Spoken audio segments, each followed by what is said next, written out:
pelancongan merupakan industri yang menjadi pemacu ekonomi utama bagi sesebuah negara, terutamanya di negara membangun seperti negara kita, Malaysia. Aktiviti pelancongan mampu meningkatkan pendapatan negara dan memberi manfaat kepada komuniti kerana apabila pendapatan negara bertambah, taraf hidup masyarakat juga akan bertambah. Taman Negeri Royal Belum merupakan salah satu tempat tarikan pelancong yang terletak di utara hujung Perak. Pelbagai aktiviti yang ada di taman ini termasuklah berkayak, berakit, memancing, melawat perkampungan orang asli, trekking ke air terjun Sungai Koi, bermalam di Kem Royal Belum dan banyak lagi. Sekarang kita masuk kepada latar belakang kajian. Pelibatan diri dalam ekopelancongan mempunyai impak-impaknya yang tersendiri.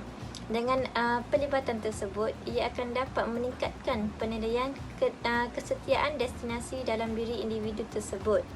Dalam kajian ini, pengkaji ingin mengkaji seberapa ramai masyarakat yang pernah melancong ke tempat projek yang dipilih iaitu Royal Belum, bagi melihat sejauh mana mereka mempunyai impak persepsi karakteristik affordance tarikan ekopelancongan dalam penilaian kesetiaan destinasi.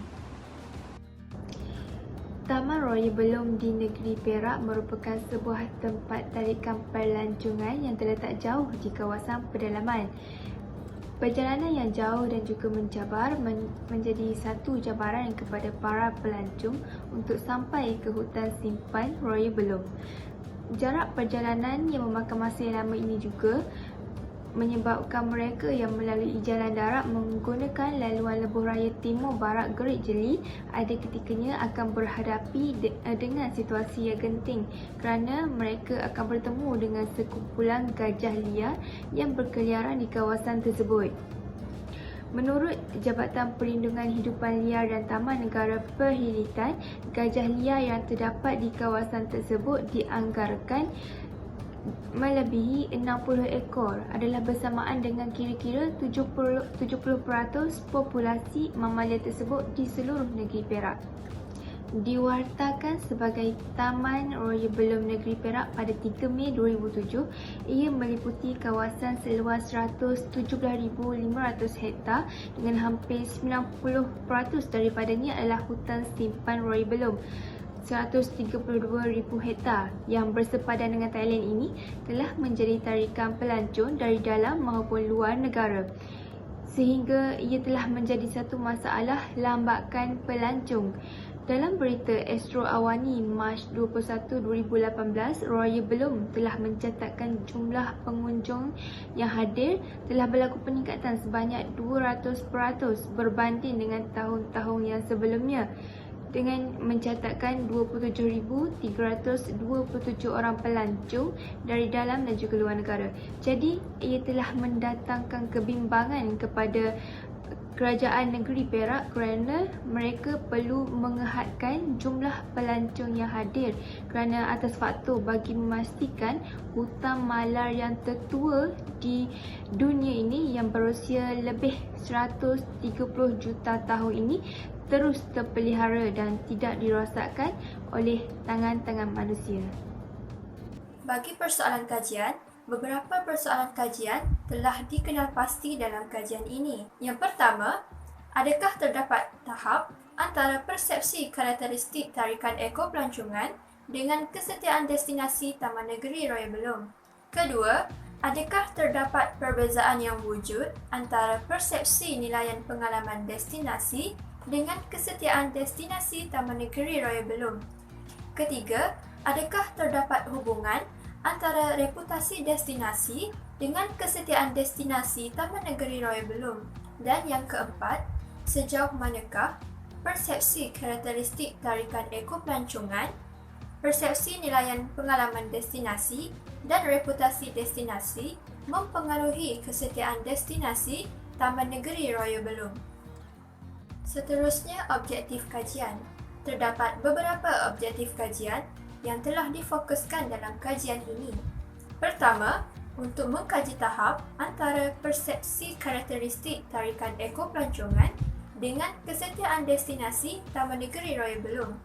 Kedua, untuk menentukan perbezaan yang wujud antara persepsi nilaian pengalaman destinasi dengan kesetiaan destinasi Taman Negeri Royal Belum. Ketiga, mengenal pasti hubungan antara reputasi destinasi dengan kesetiaan destinasi Taman Negeri Raya Belum. Dan yang keempat, mengenal pasti pengaruh antara persepsi karakteristik tarikan ekopelancongan, persepsi nilaian pengalaman destinasi dan reputasi destinasi dengan kesetiaan destinasi Taman Negeri Raya Belum. Dalam hipotesis kajian, terdapat 4 hipotesis yang telah dikenal pasti. Hipotesis pertama, HO, tidak terdapat tahap yang signifikan antara persepsi karakteristik tarikan ekopelancongan dengan kesetiaan destinasi Taman Negeri Raya Belum. HA, terdapat tahap yang signifikan antara persepsi karakteristik tarikan ekopelancongan dengan kesetiaan destinasi Taman Negeri Raya Belum. Hipotesis kedua, HO, tidak terdapat perbezaan antara persepsi nilaian pengalaman destinasi dengan kesetiaan destinasi Taman Negeri Raya Belum. HA, terdapat perbezaan antara persepsi nilaian pengalaman destinasi dengan kesetiaan destinasi Taman Negeri Raya Belum. Bagi hipotesis ketiga pula, HO, tidak terdapat hubungan yang signifikan antara reputasi destinasi dengan kesetiaan destinasi Taman Negeri Raya Belum. HA, terdapat hubungan yang signifikan antara reputasi destinasi dengan kesetiaan destinasi Taman Negeri Royal Belum. Dan hipotesis keempat, HO, tidak terdapat pengaruh yang signifikan antara persepsi karakteristik tarikan ekopelancongan, persepsi nilaian pengalaman destinasi dan reputasi destinasi dengan kesetiaan destinasi Taman Negeri Royal Belum.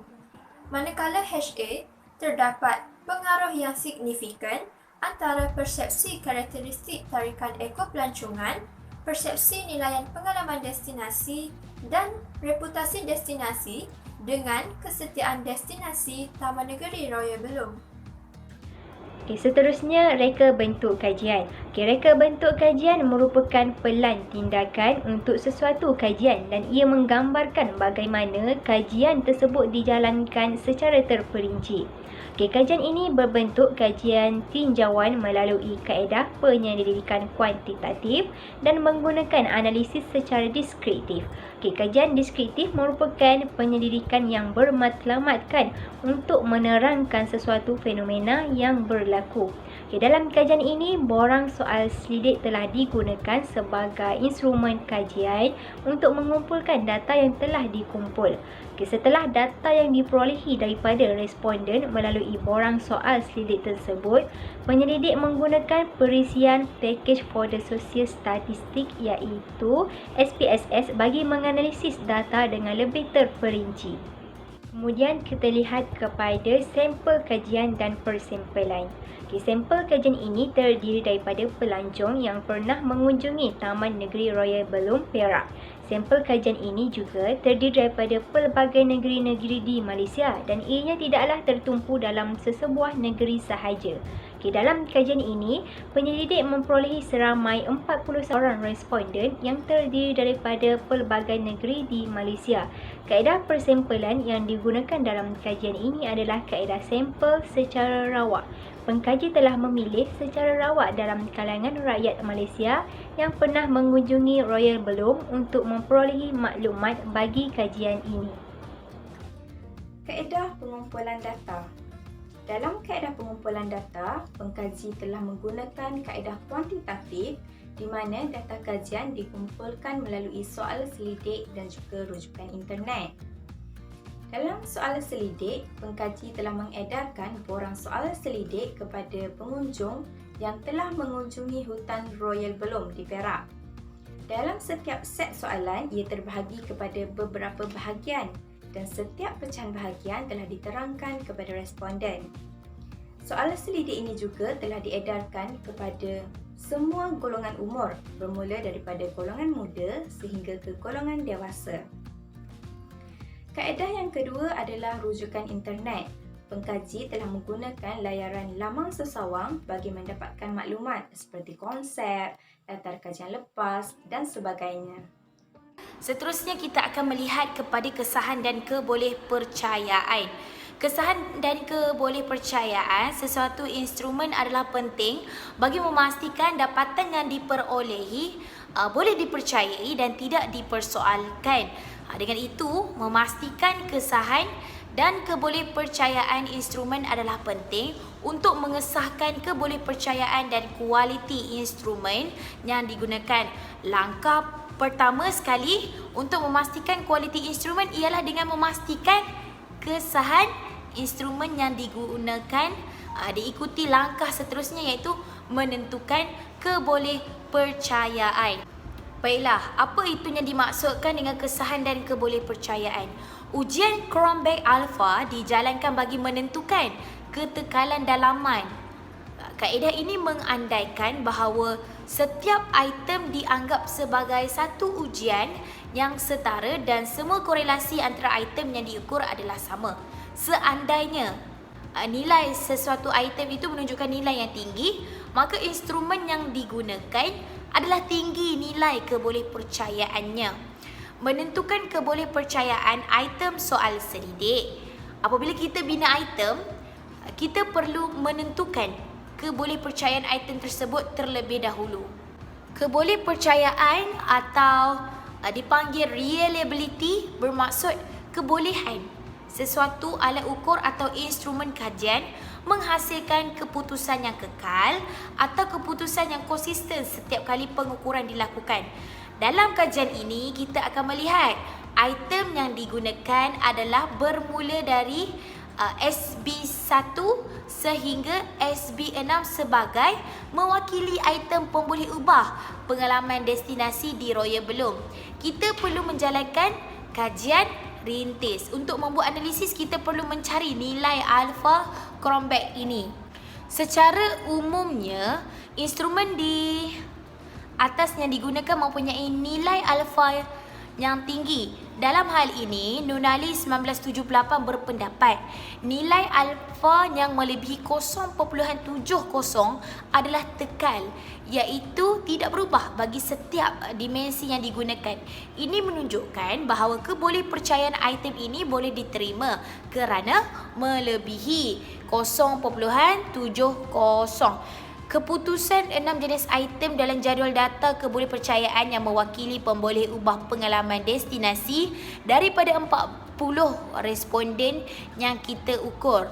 6 item pemboleh ubah ini kita dapati alfa Cronbach adalah 0.854. Jadinya nilai 0.854 ini adalah satu nilai kebolehpercayaan yang baik. Bermaksud soal selidik jika kita gunakan dalam kajian sebenar nanti, ia akan menghasilkan keputusan yang konsisten. Begitu secara ringkasnya. Ini adalah kaedah menentukan item soal selidik.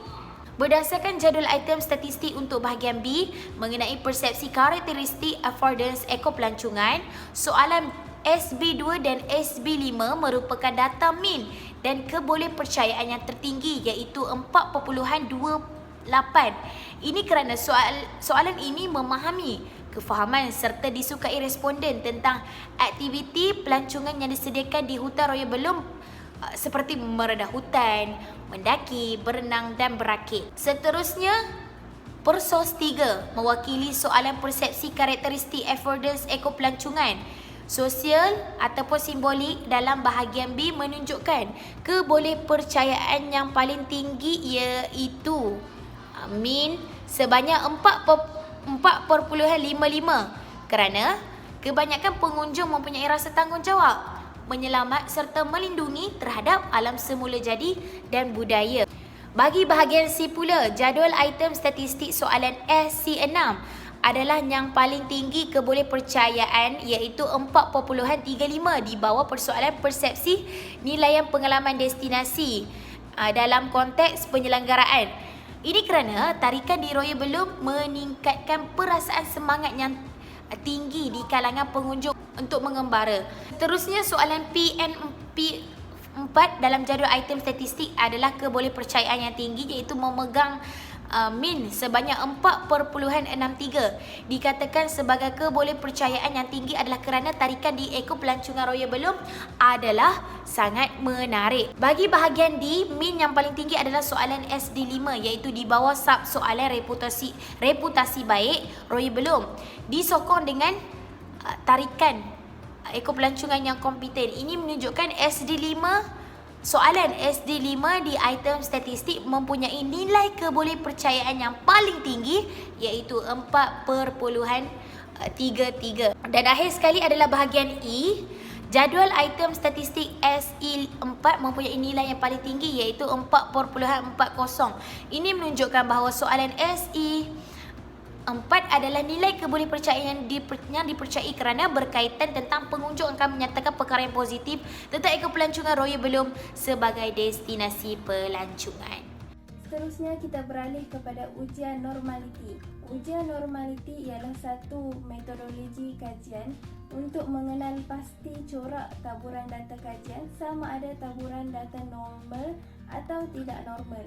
Tujuan ujian normaliti juga dilakukan untuk menentukan ujian statistik yang tepat dan sesuai sama ada menggunakan ujian parametrik atau ujian non-parametrik. Penentuan ujian pada peringkat seterusnya bergantung kepada hasil dapatan ujian normaliti. Dalam kajian ini, pengkaji menggunakan kaedah ujian Shapiro-Wilk, Squeenness dan kurtosis. Ujian normaliti ini juga disokong dengan kaedah graf iaitu histogram dan kebarangkalian normal plot bagi mengesahkan data kajian sama ada bersifat normal atau tidak normal. Pengkaji melakukan ujian normaliti ini ke atas pemboleh ubah bebas iaitu IV dan pemboleh ubah bersandar iaitu DV. Sebelum menerangkan dengan lebih lanjut berkenaan hasil dapatan ujian normaliti, pengkaji ingin menyatakan singkatan perkataan pemboleh ubah bebas dan pemboleh ubah bersandar yang digunakan dalam SPSS setelah dikomput. Pemboleh ubah pertama iaitu SBFS bermaksud bahagian B, perspektif karakteristik affordance, ekor pelancongan, fungsional dan sosial. Pemboleh ubah kedua merujuk kepada SCPP iaitu bahagian C, persepsi nilaian pengalaman destinasi iaitu bahagian penyelenggaraan dan perasaan kesejahteraan. Bagi pemboleh ubah yang ketiga, SDR reputasi adalah bahagian D iaitu penilaian terhadap reputasi destinasi. Manakala pemboleh ubah yang terakhir ialah SEK kesetiaan iaitu bahagian E, tahap kesetiaan destinasi. Berdasarkan ujian Shapiro-Wilk, SBFS dan SCPP mencapai taburan data yang normal kerana melebihi nilai tidak signifikan iaitu 0.064 dan 0.055 dan menepati nilai normal Shapiro-Wilk iaitu melebihi 0.05. Manakala SD reputasi dan SE kesetiaan tidak menepati nilai tidak signifikan seperti yang telah ditetapkan kerana nilai signifikan masing-masing hanya 0.045 dan 0.02. Jadi kedua pemboleh ubah ini dikategorikan sebagai taburan data yang tidak normal. Pada peringkat ujian skewness dan kurtosis, pengkaji mendapati nilai Z-score SBFS, SCPP dan SD reputasi mencapai taburan data normal kerana skewness dan kurtosis masing-masing pada aras yang normal iaitu berada pada jumlah antara negatif 2 hingga 2. Manakala bagi pemboleh ubah SE kesetiaan menunjukkan taburan data yang tidak normal kerana nilai Z-score bagi skewness ialah negatif 2.19 melebihi aras yang ditetapkan. Jadi secara keseluruhannya, hasil ujian analisis skewness dan kurtosis menunjukkan keputusan data yang tidak normal kerana terdapat pemboleh ubah yang tidak menepati syarat kenormalan taburan data. Sekarang kita beralih kepada graf iaitu histogram bagi melihat normaliti data kajian. Berdasarkan graf histogram, corak taburan data pada pemboleh ubah SBFS, CPP dan SD reputasi masih menunjukkan taburan data normal kerana nilai kurtosis dan skewness mencapai pada aras yang normal. Kepencongan dan puncak graf ini, ketiga-tiga pemboleh ubah ini juga masih lagi berada pada paras normal. Namun terdapat satu pemboleh ubah iaitu SEK kesetiaan di mana tidak mencapai taburan data yang normal kerana tidak memenuhi syarat kenormalan data dengan melebihi nilai negatif skewness, dan pencongan graf juga menunjukkan jauh sedikit pada aras yang normal. Akhir sekali, ujian normaliti data juga boleh dilihat melalui kebarangkalian normal plot. Berdasarkan jadual di atas, ketiga pemboleh ubah SBFS, SCPP dan SDR reputasi menunjukkan taburan data normal kerana kebanyakan berada pada garis linear, manakala pemboleh ubah SE kesetiaan menunjukkan data yang tidak normal kerana terdapat beberapa plot yang menjauhi garisan linear tersebut. Jadi secara keseluruhan, ujian normaliti yang telah dilakukan terhadap pemboleh ubah dalam kajian ini, pengkaji menyimpulkan bahawa corak taburan data kajian ini merupakan data yang tidak normal kerana terdapat beberapa pemboleh ubah tidak memenuhi syarat kenormalan sesebuah data. Selepas data yang diperolehi mempunyai data yang tidak normal, pengkaji dapat menentukan analisis data pada peringkat seterusnya dan akan dilakukan menggunakan ujian non-parametrik. Berdasarkan analisis deskriptif yang dilakukan terhadap responden, jumlah majoriti responden yang terlibat adalah seramai 40 orang responden, di mana majoriti responden adalah dalam kalangan wanita, iaitu seramai 21 orang responden dengan peratusan 52.5%, manakala lelaki seramai 19 orang dengan peratusan 47.5%. Responden yang terlibat berumur di antara 18 hingga 64 tahun, di mana peratusan terbesar adalah yang berumur antara 18 hingga 24 tahun, iaitu seramai 24 orang atau 60%, manakala yang kedua tertinggi ialah antara 25 hingga 34 tahun, iaitu dengan jumlah kekerapan 10 orang atau 25%. Seterusnya ialah 35 hingga 49 tahun dan 50 hingga 64 tahun, iaitu masing-masing dengan jumlah kekerapan 5 orang dan hanya seorang dengan peratusan 12.5% dan 1%. Kesemua responden yang terlibat dalam sesi soal selidik adalah merupakan warga negara Malaysia. Dalam kalangan responden, didapati bahawa jumlah kunjungan responden ke Taman Negeri Royal Belum yang tertinggi adalah merupakan kunjungan kali pertama, iaitu dengan peratusan 70%. Manakala yang paling rendah adalah kunjungan kali keempat, iaitu dengan peratusan 2.5%. Berdasarkan analisis deskriptif yang dijalankan ini juga, didapati bahawa responden telah berkunjung ke Taman Negeri Royal Belum pada 3 tahun yang lalu adalah yang paling tinggi dengan peratusan 50%, manakala yang berkunjung pada 2 tahun lalu adalah sebanyak 35%, manakala setahun lalu dengan peratusan 10%, dan yang paling rendah adalah pada tahun ini, iaitu dengan peratusan 5%. Yang seterusnya adalah berkaitan dengan tujuan utama kunjungan responden ke Taman Negeri Royal Belum. Jumlah kunjungan yang tertinggi adalah bertujuan untuk percutian, iaitu sebanyak 75%. Bagi tujuan bisnes pula, 2.5%, manakala untuk tujuan menziarahi keluarga atau rakan dan untuk tujuan lain-lain pula, masing-masing dengan peratusan 10% dan 12.5%. Berdasarkan jadual di atas telah menunjukkan bahawa responden yang berkunjung sendirian dan berkunjung bersama pasangan ialah seramai 1 orang, bersamaan 2.5%.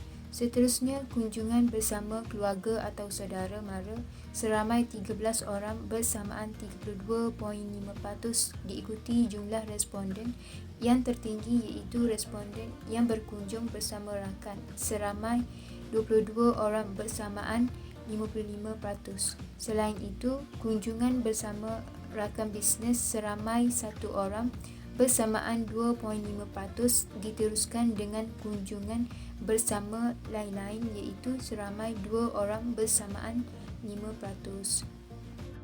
Daripada jadual di atas menunjukkan bahawa penginapan di hotel atau resort seramai 11 orang bersamaan 27.5%, manakala responden yang paling rendah ialah responden yang menginap di hotel bajet atau motel seramai 2 orang bersamaan 5%. Seterusnya, seramai 9 orang bersamaan 22.5% yang menginap di rumah tamu atau inap desa. Selepas itu, responden yang menginap di kediaman rakam atau keluarga seramai 3 orang bersamaan 7.5%. Diikuti responden yang paling tinggi ialah responden yang menginap di lain-lain seramai 15 orang bersamaan 37.5%. Melalui jadual di atas telah menunjukkan bahawa responden yang berasal dari Kedah ialah seramai 5 orang bersamaan 12.5%. Seterusnya, negeri Kelantan dan Kuala Lumpur seramai 1 orang bersamaan 2.5%. Diikuti jumlah responden di negeri Pahang seramai 2 orang bersamaan 5%. Negeri Perak mempunyai 4 orang bersamaan 10%. Seterusnya, seramai 1 orang bersamaan 2.5% merupakan responden negeri Perlis, manakala Pulau Pinang seramai 10 orang yang merupakan responden negeri kedua tertinggi yang telah melawat ke Taman Royal Belum bersamaan 25%. Sabah seramai 2 orang bersamaan 5%. Diikuti negeri Selangor seramai 1 orang bersamaan 2.5%. Selain itu, negeri yang paling tinggi ialah negeri Terengganu, iaitu seramai 13 orang bersamaan 32.5%. Berdasarkan jadual di atas, responden menjawab borang soal sidik dari pelbagai mungkin yang berasal dari pelbagai negeri seperti Sungai Petani, Tanah Merah, Jertih dan Shah Alam. Seterusnya, mungkin yang mempunyai responden seramai 2 orang bersamaan 5% ialah Mungkin Besut, Kuala Muda 12 dan Seberang Perai Tengah. Manakala terdapat beberapa responden yang menjawab seramai 1 orang bersamaan 2.5%, antaranya Mungkin Slim River, Tanjung Maling dan Sungai Petani. Jadual di atas menunjukkan bahawa seramai 38 orang bersamaan 95% yang menjadikan Taman Royal Belum sebagai destinasi utama, manakala seramai 2 orang bersamaan 5% yang tidak menjadikan Taman Royal Belum sebagai destinasi utama. Ujian Chi-Square telah dijalankan di antara persepsi karakteristik tarikan ekopelancongan dengan kesetiaan destinasi Taman Negeri Royal Belum bagi mengenal pasti sama ada terdapat tahap di antara kedua variabel tersebut. Oleh kerana assumption signifikan bagi ujian ini tidak melebihi 0.05, maka disimpulkan bahawa hipotesis 0 telah diterima, di mana tidak terdapat tahap yang signifikan di antara persepsi karakteristik tarikan ekopelancongan dengan kesetiaan destinasi Taman Negeri Royal Belum. Berdasarkan ujian Kruskal-Wallis yang dijalankan di antara persepsi nilaian pengalaman destinasi dengan kesetiaan destinasi Taman Negeri Royal Belum mendapati bahawa terdapat perbezaan yang signifikan kerana assumption signifikan yang diperoleh ialah 0.000. Berdasarkan tahap signifikan ujian Kruskal-Wallis, sekiranya keputusan assumption signifikan kurang daripada 0.05, maka terdapat perbezaan yang signifikan di antara kedua variabel. Maka, dalam hal ini, hipotesis alternatif diterima, iaitu terdapat perbezaan di antara persepsi nilaian pengalaman destinasi dengan kesetiaan destinasi Taman Negeri Royal Belum. Seterusnya, kita masuk kepada ujian kolerasi. Berdasarkan kepada keputusan ujian kolerasi di atas, jadual menunjukkan nilai perkali kolerasi ialah 0.753. Oleh itu, hal ini dapat disimpulkan bahawa wujud hubungan positif yang kuat antara reputasi destinasi dengan kesetiaan destinasi. Hal ini dapat dibuktikan dengan nilai R bagi hubungan ini ialah 0.753. merupakan dalam lingkungan indeks korelasi yang kuat iaitu 0.71 hingga 0.90 yang merupakan tahap yang kuat. Semakin meningkat reputasi destinasi, semakin meningkat kesetiaan destinasi Taman Royal Belum. Hasil daripada analisis ini mendapati bahawa pemboleh ubah reputasi destinasi dengan kesetiaan destinasi mempunyai nilai signifikan. Hal ini kerana signifikan menunjukkan pada aras keertian 0.01. Selepas itu, kita masuk kepada ujian regresi. Analisis regresi berganda dalam jadual di atas menunjukkan dua pemboleh ubah bebas mempunyai pengaruh yang tidak signifikan, manakala satu pemboleh ubah bebas mempunyai pengaruh yang signifikan terhadap pemboleh ubah bersandar. Hal ini dapat dibuktikan bahawa pemboleh ubah bebas persepsi karakteristik ekopelancongan dan pemboleh ubah bebas persepsi nilaian pengalaman didapati mempunyai pengaruh yang tidak signifikan kerana nilai bagi pengaruh ini adalah 0.95 dan 0.88. Ini menunjukkan nilai signifikan regresi lebih daripada 0.05. Manakala pemboleh ubah bebas reputasi destinasi pula mempunyai pengaruh yang signifikan kerana nilai bagi pengaruh ini adalah 0.012.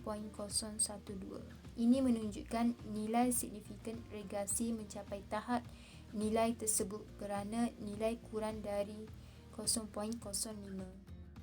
Sebagai rumusan, kajian ini dapat menerangkan bahawa pentingnya faktor-faktor seperti persepsi nilaian pengalaman destinasi, reputasi destinasi dan kesetiaan destinasi sebagai faktor penentu kepada pemilihan destinasi pelancongan. Selain itu, diharapkan agar kajian ini dapat memberikan pendedahan kepada para pelancong untuk mengetahui karakteristik tarikan ekopelancongan sebelum memilih mana-mana destinasi sebagai destinasi pelancongan.